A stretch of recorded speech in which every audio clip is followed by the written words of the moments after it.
দোল, আজকে হচ্ছে দোল পূর্ণিমা। আমরা চলে এলাম বরিশাল ইস্কন মন্দিরে।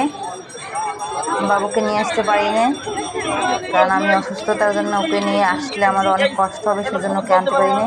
আর এখানে যজ্ঞ অনুষ্ঠান হচ্ছে, সেখানে কিছুটা সময় বসেছিলাম, অনেক রোদ বাইরে। আর এদিকে মন্দিরে আসলাম, ভগবানকে প্রণাম করলাম। জয় শ্রী রাধে, জয় জগন্নাথের জয়।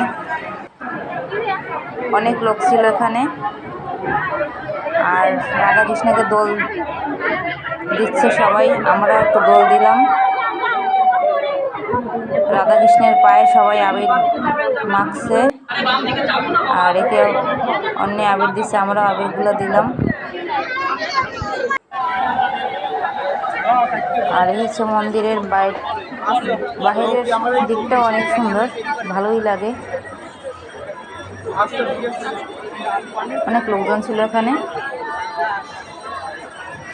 বাবুকে নিয়ে আসতে পারলে ভালো লাগতো। এখানে অনেক তুলসী গাছ আছে।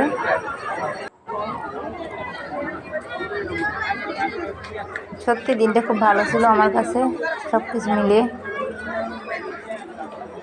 সবাইকে দেখতে খুব ভালো লাগছিল, আর কিছু সময় থাকতে পারতাম। বাবু যেহেতু বাসায়, সেজন্য বাসায় যাব। সবাইকে দেখতে খুব ভালোই লাগছিল। আরও অনেকগুলো মন্দিরে এরকম দোল অনুষ্ঠান হয়।